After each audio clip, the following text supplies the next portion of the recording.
Hello दोस्तों, आप सभी का स्वागत है। और हम पढ़ रहे हैं भारतीय संविधान का एक बहुत ही महत्वपूर्ण टॉपिक, जिसका नाम है भारत का राष्ट्रपति। और जैसा कि आप सभी को पता ही है कि लास्ट क्लासेज में हम कई सारे टॉपिक्स को कवर कर चुके हैं, जैसे कि प्रस्तावना हुई या हमारे जैसे मूल अधिकार, मूल कर्तव्य, उन सभी टॉपिक्स को कवर कर चुके हैं। और आप इस क्लास को देखने से पहले उन सभी टॉपिक्स को जरूर से देखना, क्योंकि उनसे आपको पॉलिटी के काफी सारे कॉन्सेप्ट्स को समझने में मदद मिलेगी। तो अब हम अपने जो राष्ट्रपति का जो टॉपिक है इसे स्टार्ट करते हैं। राष्ट्रपति के टॉपिक के अंतर्गत हमें जो संविधान का भाग 5 है, राष्ट्रपति के टॉपिक के अंतर्गत हम संविधान के भाग 5 में स्थित है। ये जो राष्ट्रपति का टॉपिक है ये संविधान के भाग 5 में स्थित है। और जैसा कि आप सभी को पता है, हमारा जो राष्ट्रपति का टॉपिक है संविधान के भाग 5 में स्थित है। और संविधान के भाग 5 में राज्य के बारे में बताया गया है।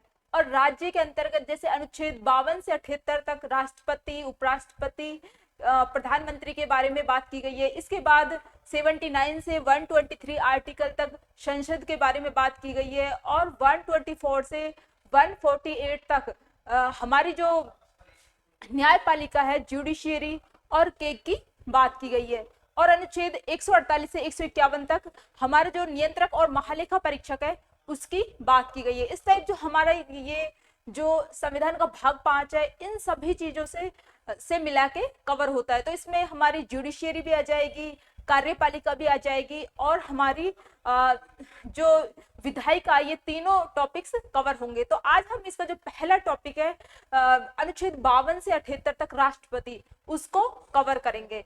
तो इसको हम स्लाइड के जरिए देखते हैं। जैसे जो कार्यपालिका है अनुच्छेद 52 से 78 तक है, इसमें राष्ट्रपति, उपराष्ट्रपति, प्रधानमंत्री, मंत्रिपरिषद और महान्यायवादी ये सभी आ जाएंगे। और आज हम इसी को ही कवर करेंगे। इसके बाद जैसे विधायिका है, ये अनुच्छेद 79 से 123 में, इसमें लोकसभा और राज्यसभा आ जाएंगे। और न्यायपालिका, जैसा कि हम इन तीनों को डिस्कस कर चुके, अनुच्छेद 124 से 147 में आएगी। और जो नियंत्रक एवं महालेखा परीक्षक है, ये आर्टिकल 148 से 151 तक आएगा। ये संविधान के भाग 5 में जो सभी चीजें है ना, उनका उल्लेख किया गया है। एक बार हम देख लें, ओवरव्यू ले लें कि संविधान का जो भाग 5 है इसमें कौन कौन सी चीजें आएंगी। तो ये तीनों चीजें आएंगी, इनको हम धीरे धीरे अलग अलग क्लासेज के जरिए कवर करेंगे। तो आज हम जो इसकी हमारी फर्स्ट क्लास है, इसमें हम जो ये अनुच्छेद 52 से 78 तक जो राष्ट्रपति वाला टॉपिक है, इसमें भी कई सारी चीजें हैं। तो इसमें से भी हम जो राष्ट्रपति है ना, ओनली इसको कवर करेंगे। और बहुत ही शानदार आज का टॉपिक होने वाला है, क्योंकि इसमें हमने प्रत्येक राष्ट्रपति के बारे में भी बात की है। तो हम इसको फर्स्ट से स्टार्ट करते हैं। जैसे हमारा इसमें हम देखेंगे, जैसे हम संविधान, ये इसमें हम संविधान में जो ओनली हम जो राष्ट्रपति के आर्टिकल्स है ना, उनको देखेंगे। तो जैसे कि अनुच्छेद 52 में क्या है, अनुच्छेद 53 में क्या है, अनुच्छेद 53 में क्या है, फिर 54 में क्या है, 55 को देखेंगे, आर्टिकल 55, फिर आर्टिकल 56, फिर हमारा आर्टिकल हो गया 57। इस टाइप से जो भी हमारे राष्ट्रपति के आर्टिकल्स है ना, हमें वो सभी कवर करने हैं। तो इसमें हमारा फर्स्ट आर्टिकल है आर्टिकल 52। आर्टिकल 52 के तहत हम देखेंगे जो अनुच्छेद 52 है, इसमें कहा गया है जैसे कि भारत का एक क्या होगा, राष्ट्रपति होगा। और 53 में कहा गया है कि जो संघ की कार्यपालिका शक्ति है, संघ की कार्यपालिका शक्ति है, संघ की कार्यपालिका शक्ति राष्ट्रपति में निहित होगी। संघ की कार्यपालिका शक्ति किसमें निहित होगी, राष्ट्रपति में निहित होगी। इसके पश्चात हमारा आर्टिकल 54 है। और इसमें कहा गया है कि जो राष्ट्रपति का निर्वाचक मंडल है ना, उसकी बात की गई है। निर्वाचक मंडल की बात की गई है। और जो नेक्स्ट है आर्टिकल 55, इसमें बात की गई है राष्ट्रपति की जो निर्वाचन पद्धति है ना, निर्वाचन पद्धति की बात की गई है, निर्वाचन पद्धति। इसके बाद जैसे नेक्स्ट है 56 में राष्ट्रपति का जो कार्यकाल है इसकी बात की गई है। तो पहले हम इन्हीं को देख लेते हैं। जैसे आर्टिकल 52 में क्या है, जो हमारा संविधान का अनुच्छेद 52 है, यह कहता है कि जो भारत है इसका एक राष्ट्रपति होगा। क्या होगा? भारत देश के अंतर्गत एक राष्ट्रपति होगा जो कि भारत का शासनाध्यक्ष होगा। शासनाध्यक्ष नहीं, राष्ट्राध्यक्ष होगा। जैसे हमारी जो शासन व्यवस्था है ना, संसदीय शासन व्यवस्था है, इसके अंतर्गत एक तो राष्ट्राध्यक्ष होता है और एक शासनाध्यक्ष होता है।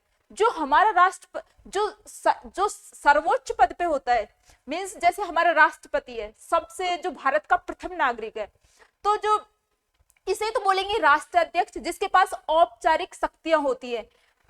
एक्चुअल पावर्स इसके हाथ में नहीं होती, लेकिन औपचारिक पावर्स इसी के हाथ में होती है और इसी के नाम से सारी शक्तियों का यूज किया जाता है। अब उनको यूज कौन करता है? उनका यूज करता है हमारा प्रधानमंत्री, मंत्री परिषद के जरिए से। क्योंकि जो प्रधानमंत्री होता है वो हमारी मंत्री परिषद का हेड होता है। तो जो शासनाध्यक्ष होता है ना, मीन्स हमारी जो वास्तविक कार्यपालिका शक्ति जिसके हाथ में होती है वो होता है हमारा प्रधानमंत्री। क्या होता है? प्रधानमंत्री। ये हमारा होता है शासनाध्यक्ष। क्या होता है? शासनाध्यक्ष। मतलब वास्तविक जो कार्यपालिका शक्ति है ना, वो इसी के हाथ में होती है, प्रधानमंत्री के हाथ में। ये है हमारा शासनाध्यक्ष। और जो राष्ट्रपति होता है वो होता है हमारा राष्ट्राध्यक्ष। राष्ट्राध्यक्ष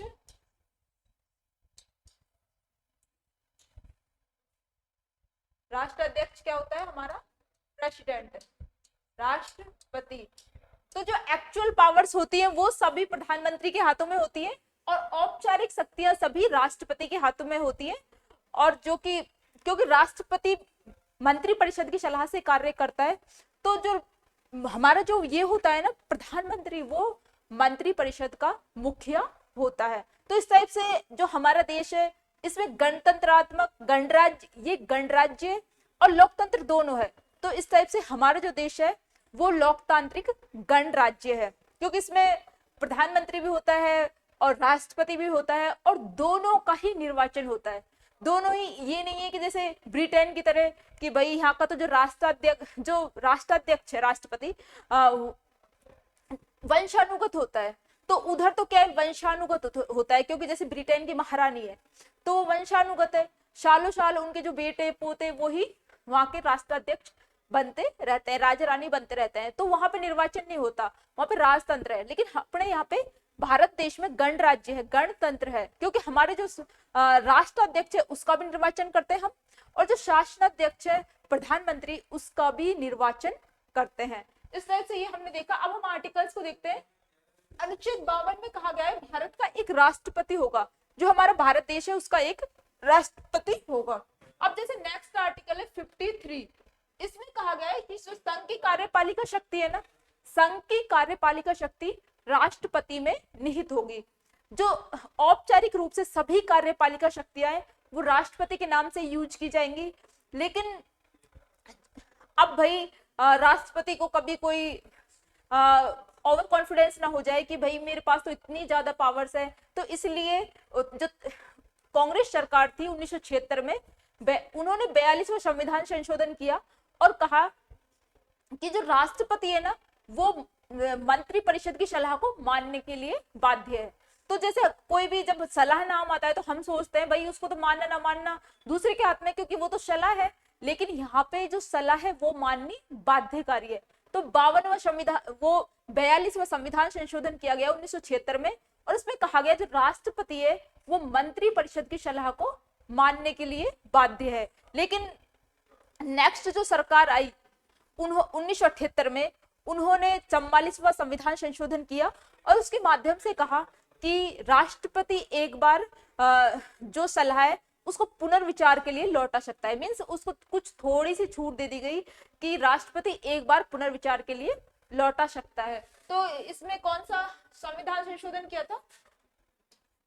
42वां संविधान संशोधन किया था। 42वां संविधान संशोधन किया और उसमें कहा गया कि राष्ट्रपति क्या है, मंत्री परिषद की सलाह को मानने के लिए बाध्य है। फिर 44वां संविधान संशोधन किया और उससे कहा कि राष्ट्रपति एक बार सलाह को पुनर्विचार के लिए लौटा सकता है। अब हम नेक्स्ट जैसे देखेंगे आर्टिकल 54 में क्या है। तो इसमें राष्ट्रपति की जो निर्वाचक मंडल है ना, जो राष्ट्रपति के निर्वाचन में भाग लेते हैं, जैसे वो कौन कौन होते हैं राष्ट्रपति के निर्वाचन में भाग लेने वाले, तो हम जैसे जो आम नागरिक है वो तो राष्ट्रपति के निर्वाचन में भाग लेते नहीं है। हम और आप तो देखा भी नहीं है हमने, और हमने कभी लिया भी नहीं है। तो इस टाइप से अब हम देखते हैं कि भाई कौन है जो राष्ट्रपति के निर्वाचन में भाग लेता है। तो राष्ट्रपति के निर्वाचन में भाग लेते हैं हमारे द्वारा चुने हुए प्रतिनिधि। जैसे हम एमपी और एमएलए को चुनते हैं और वो जाते हैं और वो राष्ट्रपति को वोट डाल के आते हैं। तो हमारे द्वारा जो चुने हुए प्रतिनिधि है ना, जैसे एमपी और एमएलए, वो राष्ट्रपति को वोट डालते हैं। तो राष्ट्रपति के निर्वाचक मंडल में कौन कौन शामिल होते हैं? राष्ट्रपति के निर्वाचक मंडल में शामिल होते हैं हमारे जो राज्यसभा और लोकसभा होती है ना, केंद्र में जो संसद होती है उसमें राज्यसभा और लोकसभा दो सदन होते हैं। तो राज्यसभा और लोकसभा के जो निर्वाचित सदस्य होते हैं ना, वो इसमें शामिल होते हैं। मनोनीत नहीं शामिल होते, ओनली निर्वाचित। और जो वो होता है ना, जैसे एंग्लो इंडियन भी शामिल नहीं होते क्योंकि वो मनोनीत होते हैं राष्ट्रपति के द्वारा। और राष्ट्रपति कोई वोट डालेंगे उसका ही समर्थन करेंगे क्योंकि राष्ट्रपति के द्वारा उन्हें चुना जाता है, इसलिए उनको शामिल नहीं किया जाता। इसके अतिरिक्त जैसे राज्य विधानसभाओं के जो निर्वाचित सदस्य हैं वो भाग लेते हैं। राज्य विधानसभाओं के निर्वाचित सदस्य भाग लेते हैं। हम इसके माध्यम से देख लेते हैं। जैसे हमारा आर्टिकल 53 के बारे में हमने डिस्कस कर लिया कि राज्य की जो समस्त कार्यपालिका शक्ति है राष्ट्रपति में निहित होगी और जो राष्ट्रपति तीनों सेनाओं का प्रमुख होगा। जो राज्य की समस्त कार्यपालिका शक्ति है वो राष्ट्रपति में ही निहित होगी और राष्ट्रपति है ना वो हमारे तीनों सेनाओं का प्रमुख होता है। नेक्स्ट जैसे जो हमारा आर्टिकल 53 है ना, इसके साथ साथ हम आर्टिकल 74 को पढ़ते हैं। इसे इसलिए पढ़ते हैं क्योंकि इसी के साथ साथ इसका, इन दोनों को एक साथ पढ़ने से इनका तालमेल अच्छा बैठता है। तो इसमें 74 में कहा गया है कि राष्ट्रपति, जो कि हम अभी डिस्कस किए हैं कि राष्ट्रपति मंत्रिपरिषद की सलाह से कार्य करेगा और मंत्रिपरिषद का मुखिया होता है प्रधानमंत्री।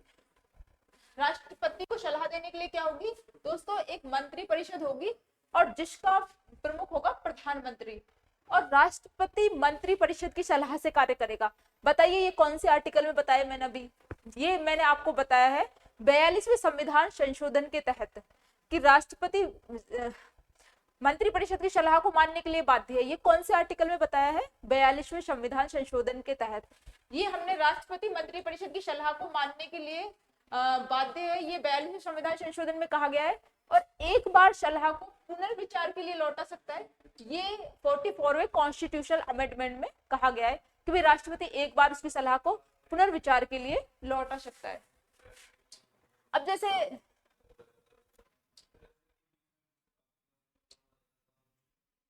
नेक्स्ट है आर्टिकल 54।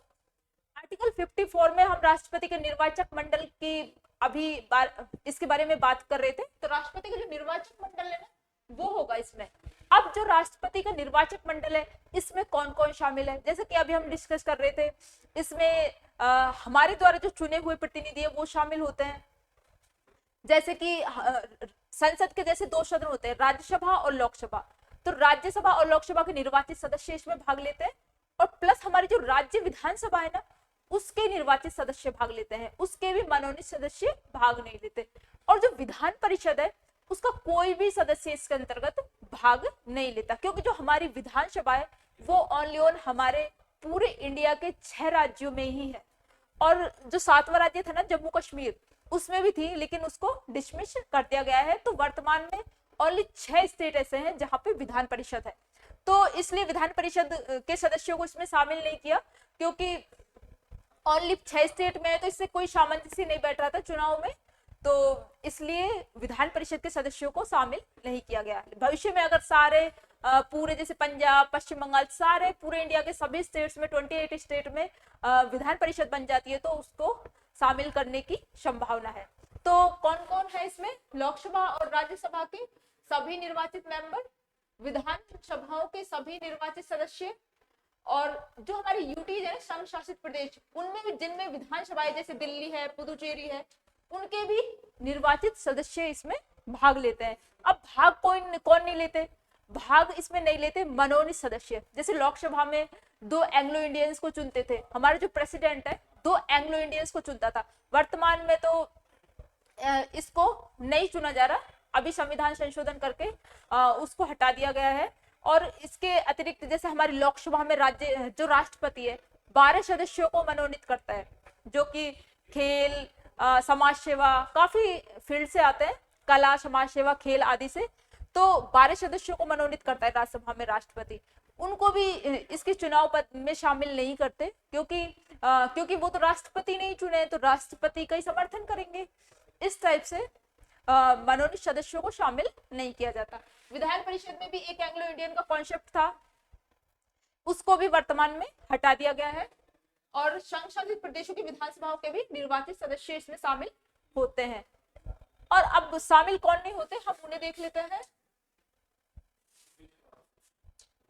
इसमें शामिल नहीं होते एक तो संसद के मनोनीत सदस्य, जो अभी हमने देखा था कि जो राज्यसभा या लोकसभा, उन दोनों के ही मनोनीत सदस्य इसमें भाग नहीं लेते। राज्य विधानसभाओं के मनोनीत सदस्य विधान परिषदों के टोटली शामिल नहीं होते, चाहे वो मनोनीत हो या फिर निर्वाचित, क्योंकि ओनली 6 स्टेट ऐसे हैं जहां पे विधान परिषद है। हमारे 6 राज्य ऐसे हैं पूरे इंडिया में जहां पे विधान परिषद है। तो इसमें इसका कोई भी सदस्य इसमें शामिल नहीं होता। 11वां संविधान संशोधन कर 1961 में किया गया और इसमें प्रावधान किया गया कि राष्ट्रपति के निर्वाचक मंडल में रिक्तता होने पर भी राष्ट्रपति का चुनाव अवैध नहीं होगा। डॉक्टर खरे बनाम इलेक्शन कमीशन ऑफ इंडिया 1957 में ये बात कही गई है। 1961 में जो 11वां संविधान संशोधन किया गया और इसके माध्यम से कहा गया कि भाई जैसे राष्ट्रपति का निर्वाचक मंडल है, इलेक्टोरल जो कॉलेज है, इसमें यदि कोई भी सदस्य अनुपस्थित रहता है या फिर किसी भी कारण से उपस्थित नहीं हो पाता, तो इस आधार पर राष्ट्रपति के चुनाव को अवैध नहीं घोषित किया जाएगा, इनवैलिड नहीं माना जाएगा। ये एक तो इसमें जो संविधान संशोधन भी कर दिया इसके लिए। इसके अतिरिक्त सुप्रीम कोर्ट का भी एक डिसीजन आया इसमें, इसका नाम है डॉक्टर खरे बनाम इलेक्शन कमीशन ऑफ इंडिया। इसमें सुप्रीम कोर्ट ने भी ये डिसीजन दिया था। अब कुछ महत्वपूर्ण फैक्ट्स हैं इससे रिलेटेड, राष्ट्रपति के चुनाव से रिलेटेड, इनको हम देख लेते हैं। जैसे राष्ट्रपति के निर्वाचन से संबंधित प्रावधान राष्ट्रपति और उपराष्ट्रपति निर्वाचन अधिनियम 1952 में है। जो राष्ट्रपति के निर्वाचन से संबंधित प्रावधान है वो किस में है? वो राष्ट्रपति और उपराष्ट्रपति निर्वाचन अधिनियम 1952 में उल्लेखित है। इसके अतिरिक्त जैसे जो दिल्ली और पुदुचेरी दोनों केंद्र शासित प्रदेश है, 70वें संविधान संशोधन 1992 द्वारा इनको शामिल किया गया। जो राष्ट्रपति के निर्वाचक मंडल में जो दिल्ली और पुदुचेरी है, इनको कब शामिल किया गया? क्योंकि शुरुआत से ये इसमें शामिल नहीं थे।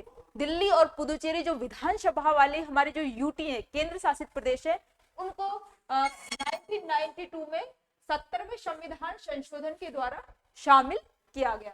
नेक्स्ट है जैसे सदस्यों द्वारा मतदान कहीं पर भी किया जा सकता है, जो चाहे संबंधित राज्य हो या दिल्ली। जो इसके इलेक्टोरल कोलाज में जो भी सदस्य शामिल होते हैं वो मतदान कहीं पे भी कर सकते हैं, या तो वो संबंधित राज्य जहाँ पे है वहां पे भी इस मतदान कर सकते हैं, और इसके लिए जो हमारी राष्ट्रीय राजधानी क्षेत्र है दिल्ली, वहां पे भी जा सकते हैं। ये कुछ महत्वपूर्ण फैक्ट्स थे राष्ट्रपति के चुनाव से रिलेटेड। इससे रिलेटेड और भी कुछ इंपॉर्टेंट फैक्ट्स है, जैसे राष्ट्रपति का जो चुनाव है इसमें कितने तो प्रस्तावक होने चाहिए, कितने अनुमोदक होने चाहिए। जैसे राष्ट्रपति का जो चुनाव है इसमें कितने तो प्रस्तावक होने चाहिए, कितने अनुमोदक होने चाहिए, और जो जमानत राशि है वो कितनी होगी, जमानत राशि कितनी होगी, जमानत राशि। अब जो राष्ट्रपति के चुनाव में प्रस्तावक कितने होने चाहिए? तो 50 प्रस्तावक, 50 प्रस्तावक और 50 अनुमोदक। इसके अलावा जो जमानत राशि है वो होगी 15,000। जो राष्ट्रपति के चुनाव है ना, इसमें 50 तो प्रस्तावक होने चाहिए। अब ये प्रस्तावक और अनुमोदक कौन होंगे? ये होंगे जो राष्ट्रपति के जो इलेक्टोरल कॉलेज है, राष्ट्रपति के जो निर्वाचक जो मंडल है, उसमें जो शामिल होते हैं ना हमारे एमपी एमएलए, निर्वाचित एमपी एमएलए, वो प्रस्तावक और अनुमोदक होने चाहिए। और वो कितने होने चाहिए? 50-50, मतलब 100 होने चाहिए। 50 तो वो होने चाहिए जो बोले, जो राष्ट्रपति के साथ चुनाव में खड़े हैं कि भाई हाँ आप चुनाव लड़ो, हम आपके साथ हैं। और 50 वो साथ साथ नारेबाजी करने वाले हैं कि हम भी आपके साथ हैं। तो इस टाइप से 50 तो प्रस्तावक, उस प्रस्ताव को लाने वाले, और 50 अनुमोदक, उसका समर्थन करने वाले। इस टाइप से यदि किसी के साथ 100 सांसद या 100 एमएलए खड़े हैं, वो ही इंसान राष्ट्रपति का चुनाव लड़ सकता है। इसके अनुसार, इसके अतिरिक्त जैसे राष्ट्रपति के चुनाव में जो जमानत राशि होती है ना, वो कितनी होगी? वो होगी 15,000। पहले ये राशि बहुत कम थी, 2500 ही थी। अब इसको वर्तमान में बढ़ा के 15,000 कर दिया है। और इसमें एक प्रावधान और कर दिया कि राष्ट्रपति के चुनाव में यदि कोई व्यक्ति है वो कुल मतों के 1/6 भी यदि प्राप्त नहीं कर पाता तो उसकी जमानत राशि जब्त हो जाएगी। कुल मतों के कितना? 1/6 भी यदि 1/6 भी यदि वो प्राप्त नहीं कर पाता ना, तो उसकी जमानत राशि जब्त हो जाएगी। और जमानत राशि जब्त होके वो या तो आरबीआई के पास चली जाएगी या हमारा जो इलेक्शन कमीशन ऑफ इंडिया है उसके पास चली जाएगी। तो ये हमने समझा कि प्रस्तावक कितने होने चाहिए, अनुमोदक और जमानत राशि के बारे में समझा। अब हम इसे देखते हैं कि जो राष्ट्रपति के चुनाव है इसमें जमानत राशि कितनी होगी? 15,000। और जो प्रस्तावक है वो कितने होंगे? 50। अनुमोदक भी 50 होंगे। इसके अतिरिक्त जो निर्वाचन अधिकारी वो कौन होगा? राष्ट्रपति के चुनाव में निर्वाचन अधिकारी कौन होगा? तो वो होगा लोकसभा या राज्यसभा महासचिव। इसके अतिरिक्त जैसे व्हीप है, आप सभी को पता होगा व्हीप क्या होता है। व्हीप जैसे कोई भी राजनीतिक पार्टी है वो अपना एक व्हीप नियुक्त करती है, सचेतक भी बोलते हैं इसको हिंदी में। और जो ये व्हीप है, जो जैसे किसी भी राजनीतिक पार्टी का कोई सदस्य है तो उसको व्हीप का जो निर्देश है वो मानना जरूरी है। अगर वो नहीं मानता और राजनीतिक पार्टी उसे अगले 15 दिनों में माफ नहीं करती तो उसे अपने पद से त्याग पत्र भी देना पड़ सकता है। तो इस टाइप से जो व्हीप है वो प्रत्येक राजनीतिक दल नियुक्त करता है। तो यहाँ पे व्हीप का भी उल्लेख नहीं है, तो राष्ट्रपति के चुनाव में व्हीप भी जारी नहीं किया जाता। इसके अतिरिक्त जैसे राष्ट्रपति का जो चुनाव है वो ईवीएम मशीन से होगा या फिर बैलेट पेपर से, तो राष्ट्रपति के चुनाव में ईवीएम मशीन का यूज नहीं किया जाता, क्योंकि जो ईवीएम मशीन है उसको यूज करते हैं हमारे जो सार्वभौमिक वयस्क मतदान के द्वारा जो चुनाव होते हैं, जैसे कि एमपी और एमएलए का, जिसमें हम डायरेक्ट जाते हैं और वोट डाल के आते हैं और हमारा सिर्फ एक वोट होता है। एक वोट के यूज के लिए हम ईवीएम का यूज करते हैं। लेकिन यहाँ पे जो राष्ट्रपति का चुनाव है इसकी पद्धति अलग है, आनुपातिक प्रतिनिधित्व प्रणाली। इसमें हम एक वोट ना देके वरीयता के आधार पर कई सारे वोट देते हैं, तो इसलिए इसमें ईवीएम का यूज नहीं करते। इसमें हम करते हैं पर्ची, जो पर्ची सिस्टम है ना, बैलेट पेपर, इसके माध्यम से हम राष्ट्रपति का चुनाव करते हैं। किसके माध्यम से? बैलेट पेपर के माध्यम से। पर्ची सिस्टम जो पहले एमपी एमएलए के चुनाव में भी चलता था ना, पर्ची सिस्टम, उसके माध्यम से हम हमारे प्रेसिडेंट का चुनाव करते हैं। तो गुप्त मतदान होता है राष्ट्रपति का बैलेट पेपर के माध्यम से। अब जो चुनाव बैलेट पेपर के माध्यम से, पर्ची सिस्टम के माध्यम से, अब जो नोटा है, वर्तमान में जो नोटा का सिस्टम चल रहा है, राष्ट्रपति के चुनाव में इसका यूज नहीं किया जाता। राष्ट्रपति के चुनाव में नोटा का यूज नहीं किया जाता। ये तो हमने देखा राष्ट्रपति के बारे में। इसके साथ साथ इसमें उपराष्ट्रपति के बारे में भी बता रखा है कि उपराष्ट्रपति की कितनी डिफरेंट जानकारी है राष्ट्रपति से। तो उपराष्ट्रपति की भी सेम है कि जैसे जमानत राशि इसकी भी 15,000 उपराष्ट्रपति की और राष्ट्रपति की भी। प्रस्तावक इसमें 50-50 चाहिए, उपराष्ट्रपति के लिए 20 प्रस्तावक और 20 अनुमोदक चाहिए। और जो निर्वाचन अधिकारी है इसमें लोकसभा या राज्यसभा का महासचिव है, इसके लिए भी लोकसभा या राज्यसभा का महासचिव है। व्हिप इसमें भी जारी नहीं किया जाता, इसमें भी नहीं किया जाता। जो चुनाव है इसमें बैलेट पेपर के माध्यम से होता है और इसका भी बैलेट पेपर के माध्यम से होता है। नोटा का यूज हम राष्ट्रपति के चुनाव में भी नहीं करते और हमारे जो वाइस प्रेसिडेंट है इसके चुनाव में भी नहीं करते। तो इस टाइप से हमने ये चुनाव से रिलेटेड कुछ इंपॉर्टेंट जो जानकारियां हैं वो देखी। अब इसके अतिरिक्त जैसा कि मैंने आपसे डिस्कस किया था कि यदि जैसे कुल वैध मतों का टोटल वैलिड जो वोट है उनका 1/6 भी यदि प्राप्त नहीं हो पाता तो जमानत राशि क्या हो जाएगी, जब्त हो जाएगी। कुल वैध मतों का 1/6 भाग भी यदि प्राप्त नहीं होता तो जो जमानत राशि है वो क्या हो जाएगी, जब्त हो जाएगी। इस टाइप से ये हमने कई सारी जानकारियां देखी। इसके अतिरिक्त जो हमारा राष्ट्रपति है उसके चुनाव की अधिसूचना कौन जारी करता है, चुनाव की घोषणा, चुनाव संपन्न कौन कराता है। तो जो हमारा राष्ट्रपति है इसके चुनाव की अधिसूचना कौन जारी करता है, हमारे राष्ट्रपति के चुनाव का जो नोटिफिकेशन है वो निकालता है इलेक्शन कमीशन ऑफ इंडिया। हमारा जो चुनाव आयोग है ना वो राष्ट्रपति के चुनाव की अधिसूचना जारी करता है। इसके अतिरिक्त जैसे हमारे जो लोकसभा या राज्यसभा के चुनाव होंगे तो उसमें अधिसूचना जारी करेगा हमारा जो प्रेसिडेंट है, राष्ट्रपति स्वयं जारी करता है। और जो इसके अतिरिक्त जो हमारा उपराष्ट्रपति वाइस प्रेसिडेंट है उसके चुनाव की अधिसूचना जारी करते हैं जो वहां के राज्यपाल होते हैं ना, संबंधित राज्य के राज्यपाल, वो जारी करते हैं। जैसे अधिसूचना जो हमारे राष्ट्रपति उपराष्ट्रपति के चुनाव की तो भारतीय का जो निर्वाचन आयोग है इलेक्शन कमीशन ऑफ इंडिया ये जारी करता है। और जो लोकसभा या राज्यसभा के चुनाव में जो प्रेसिडेंट है वो जारी करता है। और जो विधानसभा या विधान परिषद के चुनाव में जो गवर्नर होता है ना, जो संबंधित राज्य का राज्यपाल होता है वो अधिसूचना जारी करता है। इसके अतिरिक्त जैसे अब जो इन तीनों के चुनाव की घोषणा कौन करेगा, चुनाव को संपन्न कौन कराएगा, तो जो हमारा इलेक्शन कमीशन ऑफ इंडिया होता है, हमारा जो निर्वाचन आयोग है वो ही तीनों के चुनावों को संपन्न कराता है, चुनाव की घोषणा भी वो ही करता है। तो इसमें हमारे जैसे राष्ट्रपति उपराष्ट्रपति हो चाहे हमारे लोकसभा या राज्यसभा हो, इसके अतिरिक्त चाहे हमारी विधानसभा या विधान परिषद हो, तीनों के चुनाव को घोषणा भी इलेक्शन कमीशन ऑफ इंडिया करता है और चुनाव को संपन्न भी यही करवाता है। तो ये हमने देखा कि कौन अधिसूचना जारी करता है और कौन हमारे चुनाव को संपन्न करवाता है। अब हम नेक्स्ट पे चलते हैं आर्टिकल 55 पर।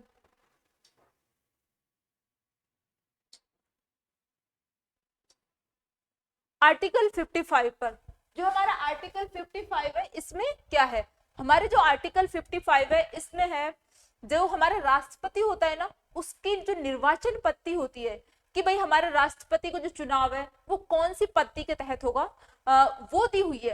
तो वर्तमान में जो भारत देश है इसमें मुख्यतः 2 चुनाव पद्धतियां चलती है, एक तो आनुपातिक प्रतिनिधित्व पद्धति और एक होती है सार्वभौमिक वयस्क मतदान द्वारा। तो इसको हम समझेंगे, वर्तमान में 2 चुनाव पद्धतियां चलती हैं, चुनाव पद्धति प्रचलित है। एक तो हो गया सार्वभौमिक वयस्क मतदान के द्वारा, सार्वभौमिक वयस्क मतदान, सार्वभौमिक वयस्क मतदान पद्धति, वयस्क मतदान।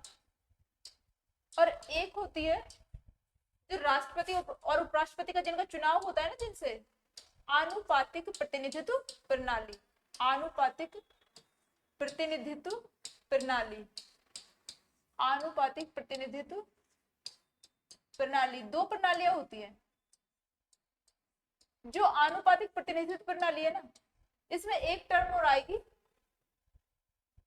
वो एकल संक्रमणीय मत पद्धति, एकल संक्रमणीय मत पद्धति, संक्रमणीय मत पद्धति, मत से है ना, जो सिंगल, इसको बोलते हैं इंग्लिश में सिंगल ट्रांसफरेबल वोट सिस्टम। और ये है हमारे, इसमें हमारे जो अनुपात के हिसाब से प्रतिनिधित्व किया जाता है।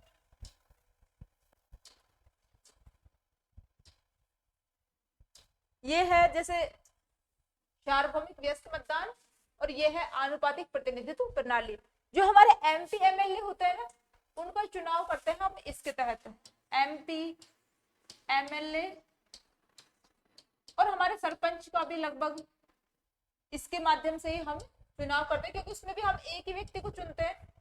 तो जो हमारे सार्वभौमिक व्यस्क मतदान है, इसमें हम स्वयं जाते हैं और डायरेक्टली वोट डालते हैं, और हमारे जैसे एमपी हुआ, एमएलए हुआ, ये सरपंच हुआ, उसको चुनते हैं। और इसमें चलता है फर्स्ट पास्ट दी पोस्ट सिस्टम।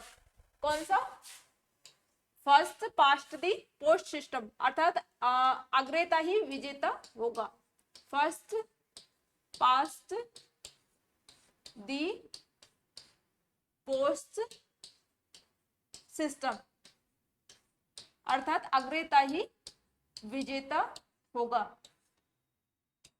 इसके तहत जिसको सबसे ज्यादा वोट मिलते हैं ना, वो चुन लिया जाता है। जैसे हम वोट डालने गए, चाहे किसी की जैसे किसी के पॉइंट ही वोट कम है और किसी का पॉइंट से ही ज्यादा है, मतलब जो जिसका सबसे ज्यादा हुआ ना, वो जीत जाएगा। तो अग्रेता ही विजेता होगा, first past the post system है।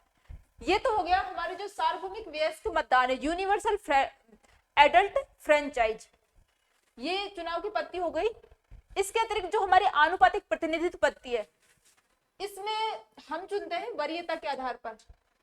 इसमें वरीयता क्रम देखा जाता है, वरीयता क्रम देखा जाता है। जैसे हमारे गांव में 4 मुखिया हैं और चारों को वोट डालनी है, मीन्स उनमें से चुनना है किसी एक को, लेकिन उनका चुनाव हो रहा है आनुपातिक प्रतिनिधित्व पद्धति के तहत। तो हम नॉर्मली जैसे इसके तहत तो किसी एक को ही वोट डालेंगे, लेकिन इसके तहत आनुपातिक प्रतिनिधित्व पद्धति के तहत हम उन चारों को ही वोट डाल सकते हैं, उन चारों को ही प्रेफरेंस बेस पे चुन सकते हैं कि भाई ये ए बी सी डी, जैसे हमने समझ लिया ये 4 लोग हैं, ए बी सी और डी। जब ये 4 लोग है ना, तो जैसे इसको तो दे दी 1 प्रेफरेंस, इसको तो दे दी भाई कि भाई मैं तो मेरे ये सबसे खास है, तो मैं चाहता हूं कि ये पहले नंबर पे प्रधानमंत्री राष्ट्रपति बने, या फिर ये सबसे पहले चुनाव में जीते। इसके बाद मैंने इसको कि ये तो बी मेरे को कम पसंद है, इसको मैं तीसरा नंबर देता हूँ, और जो सी है वो मेरे को अगर ये नहीं बनता है तो ये बनना चाहिए, तो इसको मैं दूसरा नंबर देता हूँ, और अगर ये भी नहीं बने तो मैं डी को चुनता हूँ। इस टाइप से इनको मैंने प्रेफरेंस दे दी चारों को। इसी टाइप से राष्ट्रपति के चुनाव में चाहे 2 खड़े हो चाहे 3 कैंडिडेट खड़े हो, सभी को इसी टाइप से प्रेफरेंस दी जाती है। टोटल जितने भी इसके वोट में भाग लेते हैं, विधान जो हमारे एमपी एमएलए सभी जो भी भाग लेते हैं निर्वाचित, वो इसी टाइप से प्रेफरेंस बेस से वरीयता के आधार पर इनका चुनाव करते हैं, और ये चलता रहता है जब तक कि हमारे राष्ट्रपति का या उपराष्ट्रपति का निर्वाचन नहीं हो जाता। तो ये है हमारी मोटा मोटा हमने देखा कि आनुपातिक प्रतिनिधित्व पद्धति के तहत हम किस टाइप से चुनाव करते हैं, और इसी के तहत जैसे सिंगल ट्रांसफरेबल वोट सिस्टम, एकल संक्रमणीय मत पद्धति, कि जैसे अब दूसरा आया, कोई दूसरा व्यक्ति आया और उसने भी इसी टाइप से वोट डाली कि भाई मैं तो ए को तो कम पसंद करता हूं, तो इसको तो दूसरा नंबर दूंगा, और बी को ठीक है, बी मेरे हिसाब से बी पहली चॉइस पे है, इसको मैं 4th चॉइस पे रखूंगा और इसको मैं 3rd चॉइस पे रखूंगा। तो इस टाइप से इनको हटाते जाएंगे, जैसे जिसके भी वोट कम पड़ेंगे और आगे वाले को ट्रांसफर करते जाएंगे। तो जैसे उसको हटाएंगे ना, तो इसको सिंगल ट्रांसफरेबल वोट सिस्टम बोलेंगे। और हम इसके ऊपर एक अलग से भी एक क्लास लेके आएंगे, क्योंकि ये पूरा बड़ा सा कॉन्सेप्ट है और इसको समझने के लिए एक पूरी क्लास चाहिए, अगर हम इसको ज्यादा अच्छे से समझते हैं। और हमारे जैसे हमारे जो एग्जाम के व्यू पॉइंट से यही एकदम बेस्ट है, कि क्योंकि एग्जाम में तो डायरेक्ट पूछा जाता है कि भाई राष्ट्रपति का चुनाव कौन सी पद्धति के तहत होता है, तो आनुपातिक प्रतिनिधित्व पद्धति के तहत होता है, एकल संक्रमणीय मत पद्धति से। तो इतना हमने समझ ही लिया है, अब हम नेक्स्ट चलते हैं।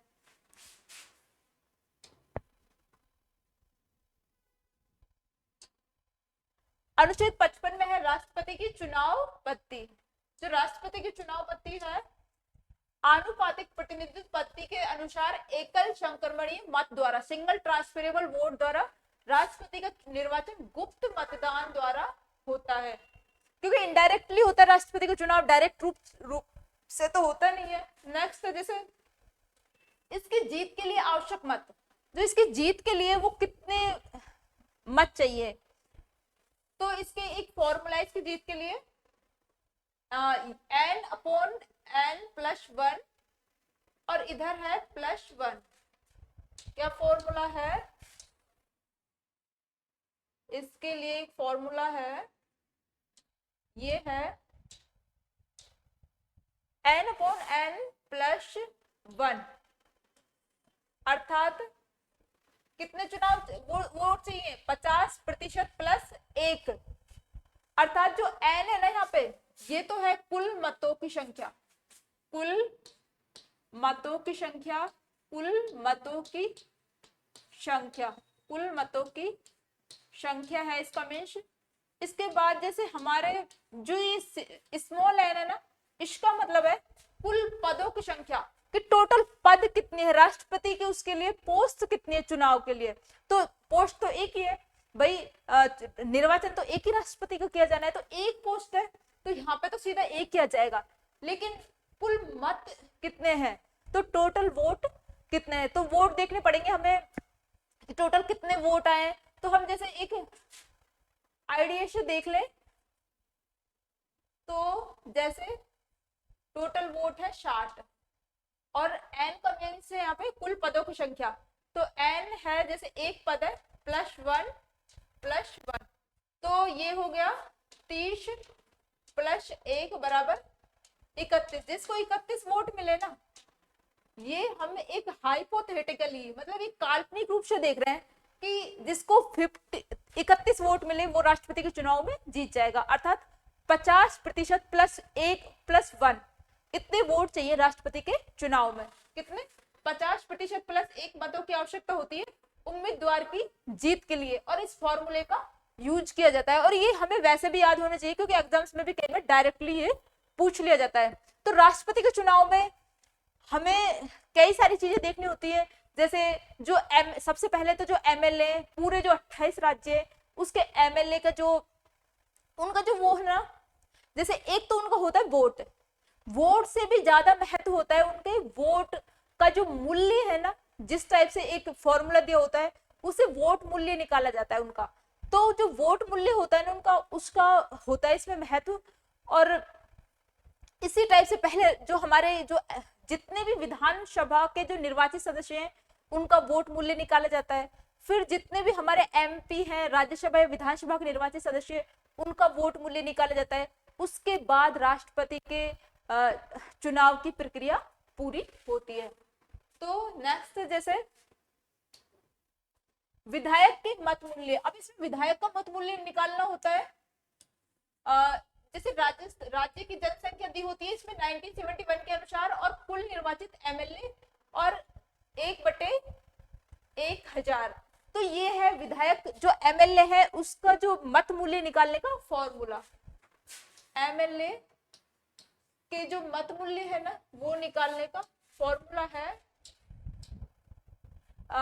जो स्टेट की जनसंख्या है, जैसे राजस्थान की जनसंख्या लिख लेंगे ऊपर 1971 के अकॉर्डिंग, और कुल निर्वाचित MLA टोटल जितने भी इसमें, जैसे हमारे राजस्थान की विधानसभा इसमें 200 MLA होता है, तो 200 MLA और इंटू 1/1000, तो ये विधायक के मत का मूल्य निकल जाएगा। अब 1971 की जनसंख्या क्यों लेते हैं, वर्तमान की 2011 की जनसंख्या क्यों नहीं लेते? तो इसके पीछे सीधा सा लॉजिक है कि जो हमारे नॉर्थ इंडिया के जो स्टेट है इनकी पॉपुलेशन बहुत ज्यादा बढ़ रही थी, और जो साउथ इंडिया के स्टेट है उन्होंने पॉपुलेशन पे बहुत ज्यादा कंट्रोल किया था जनसंख्या पे, क्योंकि जो से हमारी जो सरकार की नीतियां हैं उनके तहत उन्होंने जो स्वास्थ्य नीति है, जनसंख्या नियंत्रण की जो नीति है, तो साउथ के जो स्टेट्स हैं उन्होंने उनको काफी ज्यादा फॉलो किया और अपनी जनसंख्या पे कंट्रोल करने की कोशिश की। लेकिन जो नॉर्थ इंडिया के स्टेट्स हैं इनकी जनसंख्या बहुत ज्यादा तीव्र गति से बढ़ रही थी,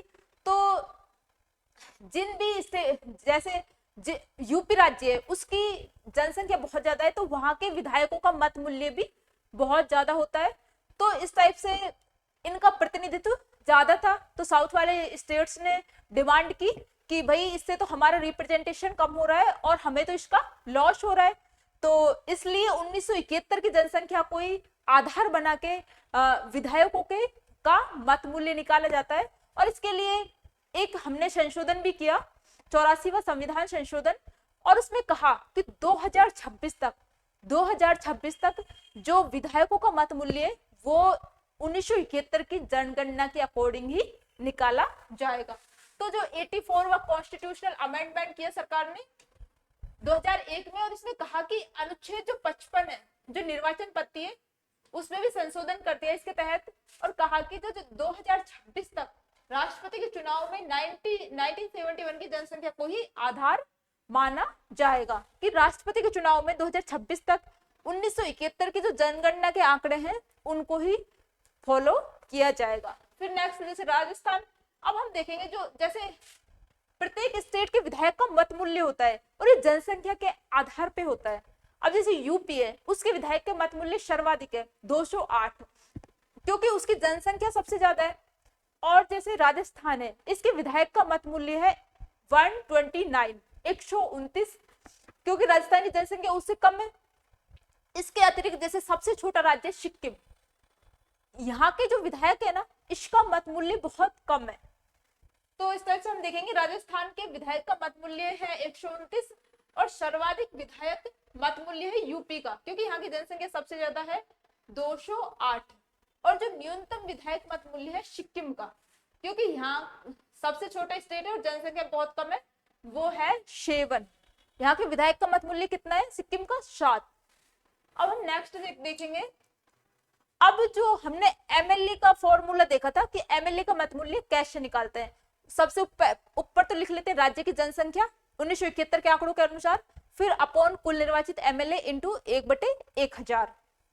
विधायकों के मत मूल्य भी देखा हमने। अब इसी टाइप से जो एमपी है, इनका मत मूल्य निकालेंगे, और दोनों का मत मूल्य निकालने के बाद हमारे राष्ट्रपति के चुनाव की प्रक्रिया पूरी होगी।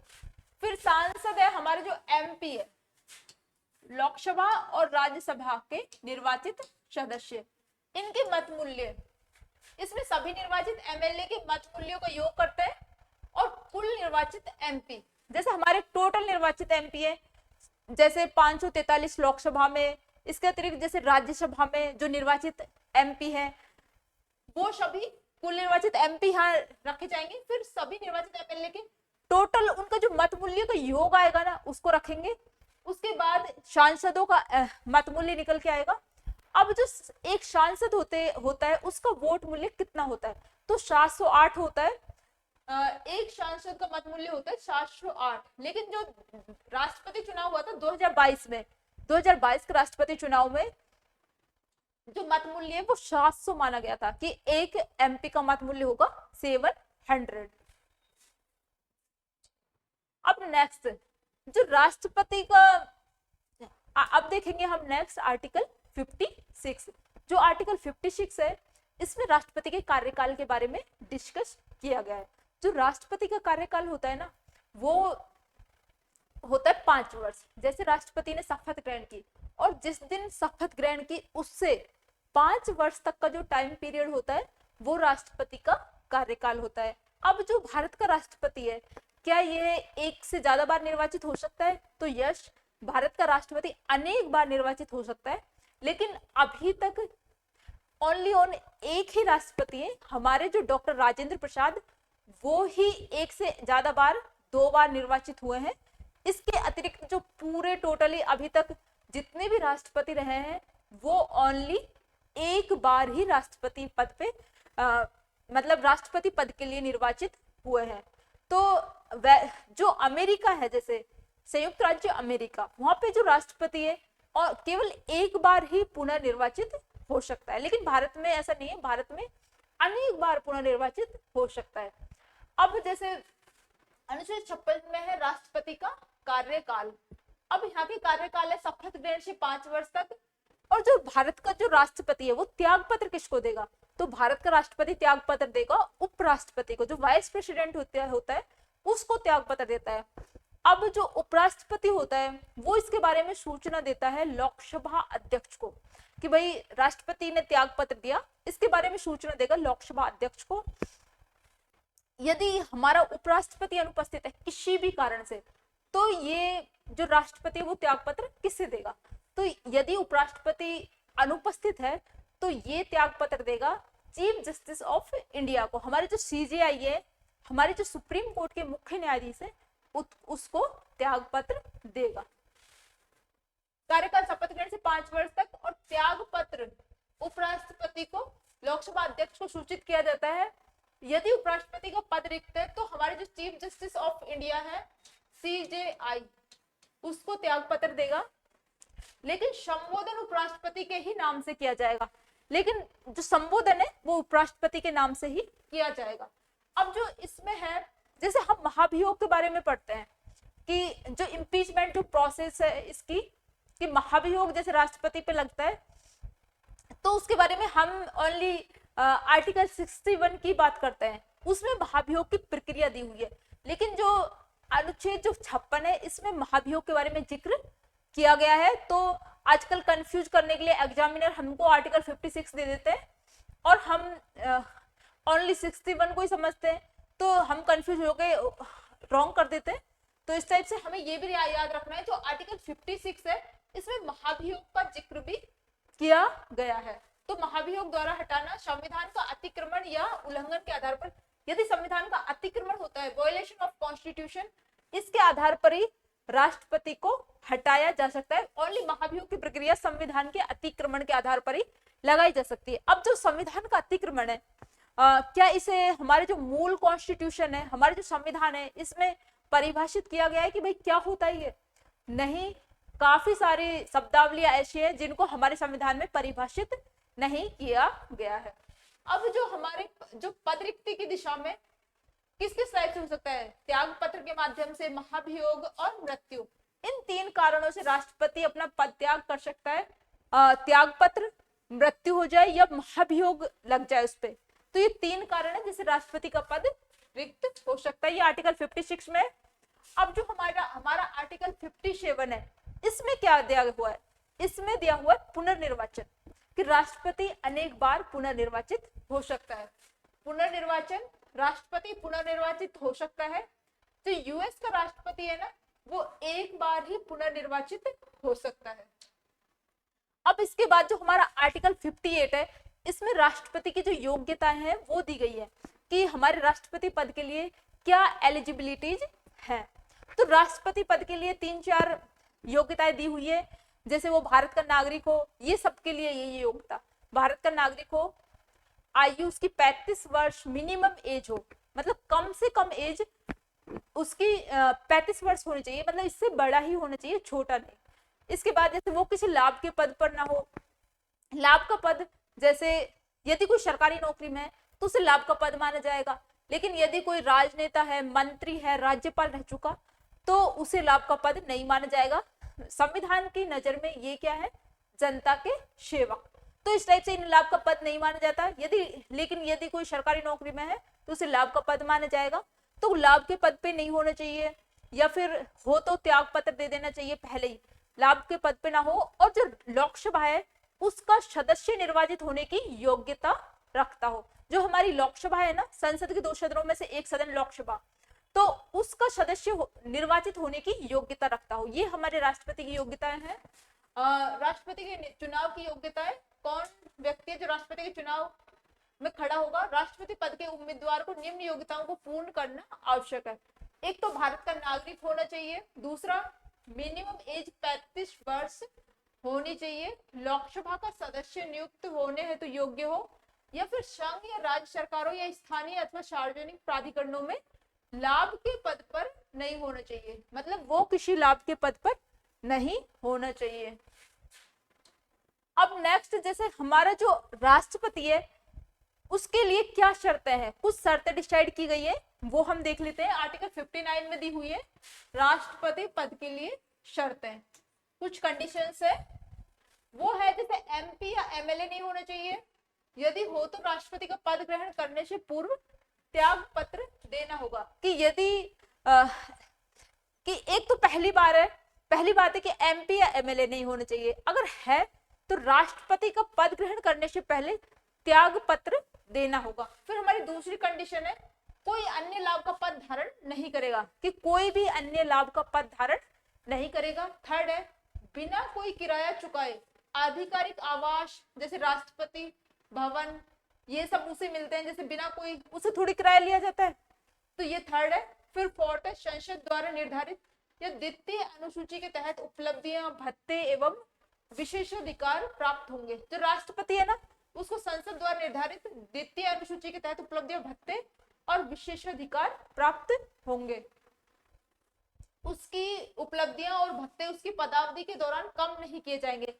जो राष्ट्रपति है उसकी कोई भी उपलब्धियां है या वेतन भत्ते कुछ भी पदावधि के दौरान कम नहीं किया जा सकता। ये हमारे जो राष्ट्रपति पद के लिए आर्टिकल 59 में कुछ कंडीशंस दे रखी है, कुछ शर्तें दी हुई है। अब हम देखेंगे नेक्स्ट आर्टिकल को।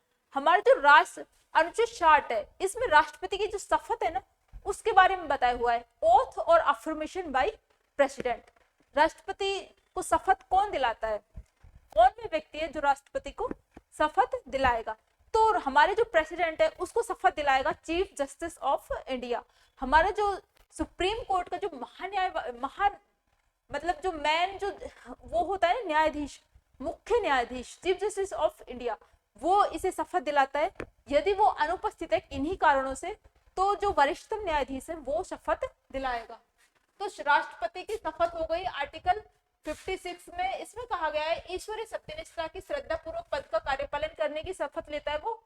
फिर संविधान या विधि के परिरक्षण, संरक्षण और प्रतिरक्षण की शपथ लेता है। भारत की जनता की सेवा का कल्याण में निरत रहने की। फिर उच्चतम न्यायालय के मुख्य न्यायाधीश और उसकी अनुपस्थिति में वरिष्ठतम न्यायाधीश द्वारा राष्ट्रपति को शपथ दिलाई जाती है।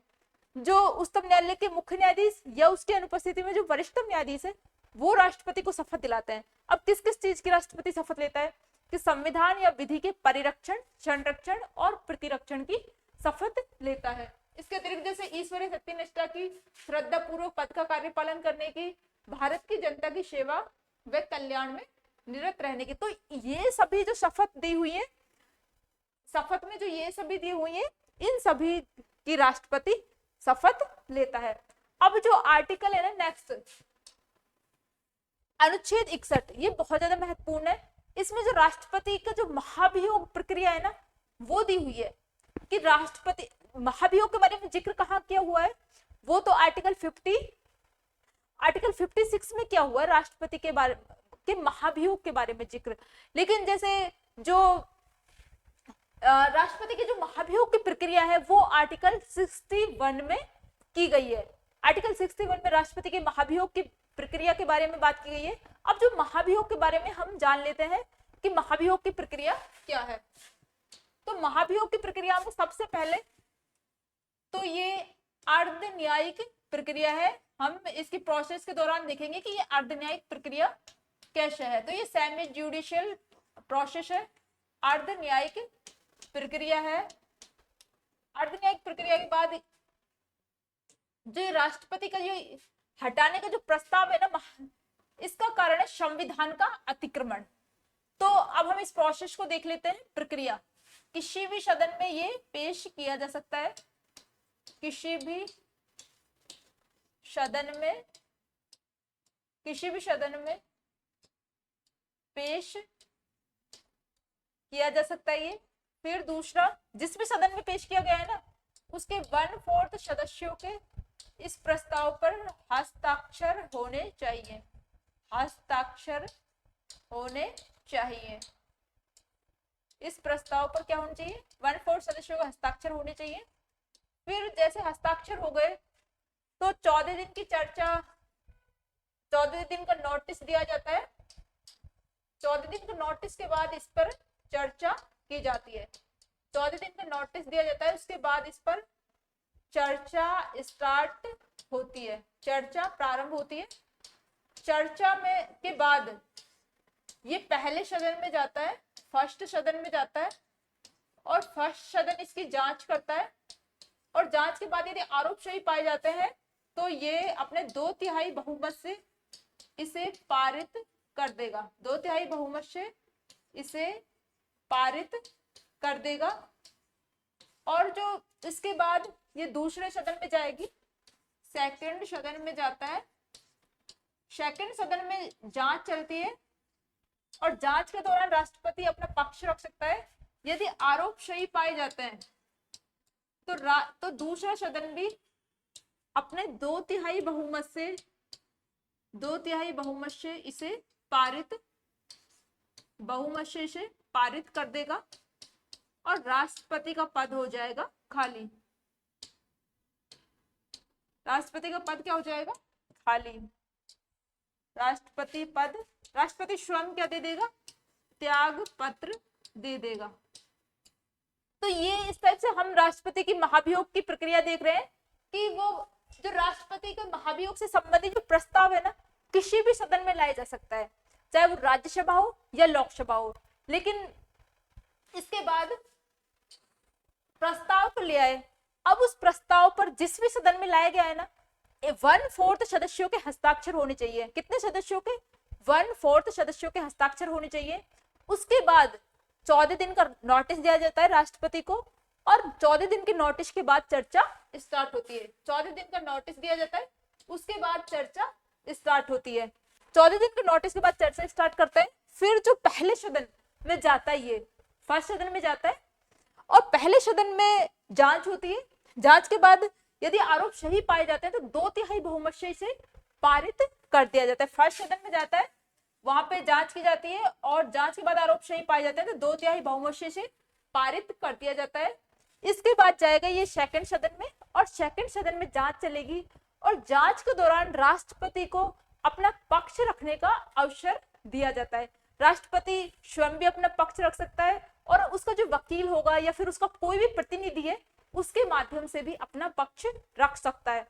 तो इस टाइप से सेकंड सदन में जाएगा, सेकंड सदन में जांच चलेगी, जांच के दौरान राष्ट्रपति को अपना पक्ष रखने का अवसर दिया जाता है।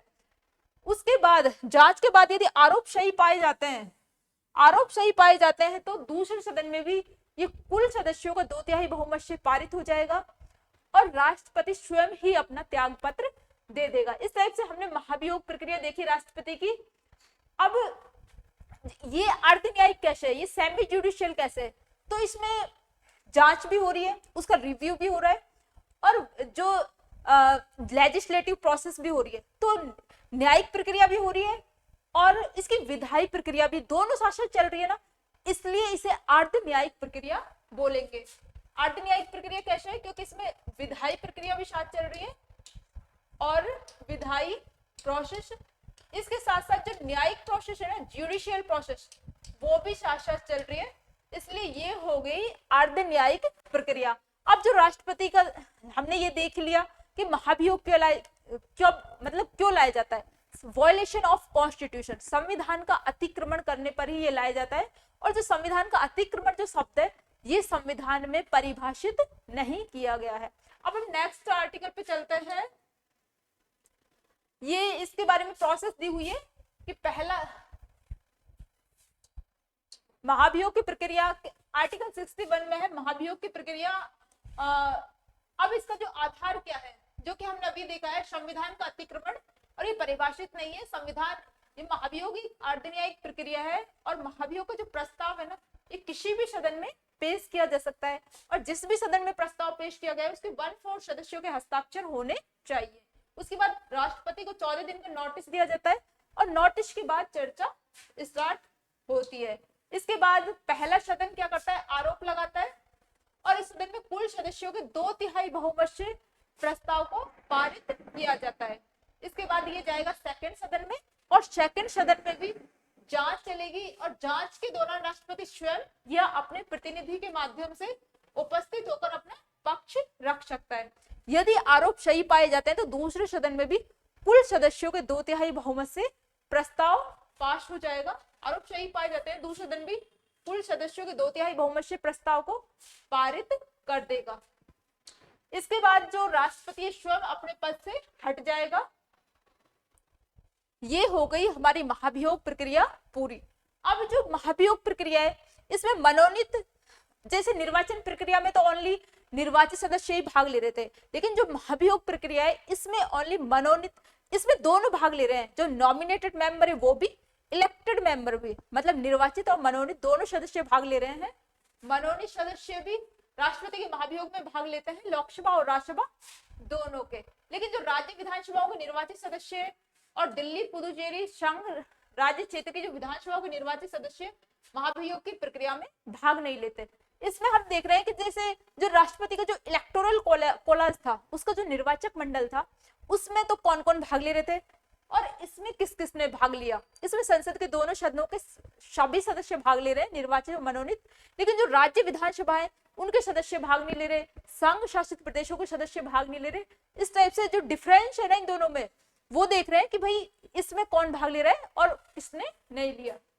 इसके बाद जैसे आर्टिकल 62 है, आर्टिकल 62 में हो जाएगा कि जो हमारे राष्ट्रपति है ना, कि उसका पद रिक्त हो गया, कि भाई मृत्यु, त्यागपत्र या महाभियोग किसी भी कारण से राष्ट्रपति का पद रिक्त हो गया, तो रिक्त होने पर नेक्स्ट जो 6 मंथ है, अगले जो 6 महीने, उनमें राष्ट्रपति का निर्वाचन कर दिया जाना चाहिए। मतलब ये एक टाइप की बाध्यता टाइप है कि भाई अगले 6 महीनों में राष्ट्रपति का निर्वाचन हो जाना चाहिए। तो राष्ट्रपति का कार्यकाल पूरा होने से पहले अगले राष्ट्रपति का चुनाव कर लिया जाना चाहिए। लेकिन यदि ऐसा नहीं होता है तो वर्तमान राष्ट्रपति अगले राष्ट्रपति का निर्वाचन हो जाने तक पद पर बना रहेगा।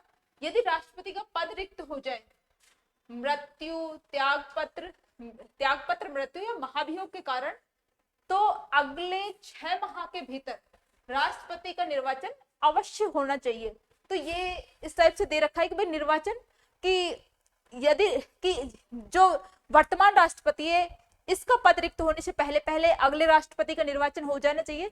यदि किन्हीं कारणों से जैसे मृत्यु, त्यागपत्र या महाभियोग के कारण राष्ट्रपति का पद रिक्त होता है, तो अगले 6 महीने में राष्ट्रपति का पद निर्वाचित हो जाना चाहिए। तो इस टाइप से ये आज हमने राष्ट्रपति के सभी अनुच्छेद देखे हैं और राष्ट्रपति की जो शक्तियां हैं इनको हम नेक्स्ट क्लास में पढ़ेंगे। और ये जो टॉपिक है राष्ट्रपति का एग्जाम की दृष्टि से बहुत ज्यादा इंपॉर्टेंट है, तो आप सभी से ध्यान लगा के पढ़ना और